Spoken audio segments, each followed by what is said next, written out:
Batten, Warizwaskondo, Anodando, Goma Nandi, Escapika, Eswaki, Era, hey,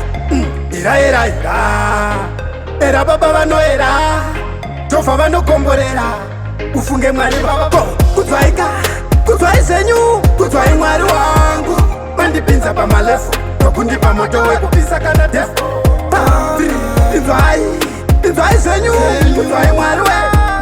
Kundipinza Pamalefu, Tokundi Pamoto, Kupisa Kana Defo, Mandikatira Tafura Babengi Vangu Vakire, Anoshuira Nindi Seven Dere, Atsimusiye Yeyu Ashunere, Asinenya Shatedenga Regetan Pembe, Totenda Mwari Kundipaka Chipone Mafansi, Panosimbisa Pandopinda Mutansi, Kulaika kufollow Facebook page, Tanduwondi Papa Ndino Pira Pastage. So, Kutwaika, Kutwai Senyu, Kutwai Mwari Wangu, Mandipinza Pamalefu, Tokundi Pamoto, Kupisa Kana Defo,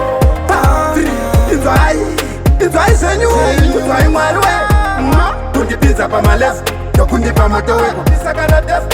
Akatombo Zamakuda Kundikarira Kumepo, Kusunga Shinu Vachisairira Mamepo, Dikati Maya ini handi jem tupo nditori kamba kuno saka hebeti step most aita Gaya protector, masefi ya maridima Novenekera sangora katima, parangu ya chindi pima Manjitina mwari ndino pisa ndichirema Baba imi kutwaika,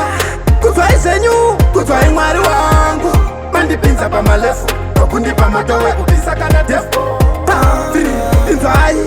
Inzwai Senyu, kutwai Mwari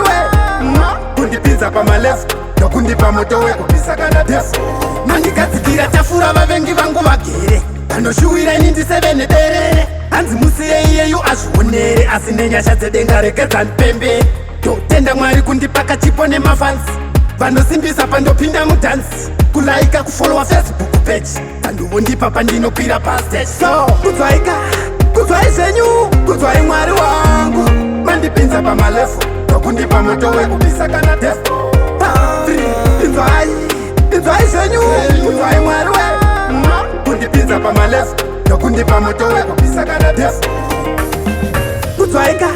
Kutwai Senyu, Kutwai Mwari wangu Mandipinza Pamalefu, Tokundi Pamoto kupisa Kana Defo Inzwai Senyu, Kutwai Mwari Kundipinza Pamalefu, Tokundi Pamoto kupisa Kana Defo.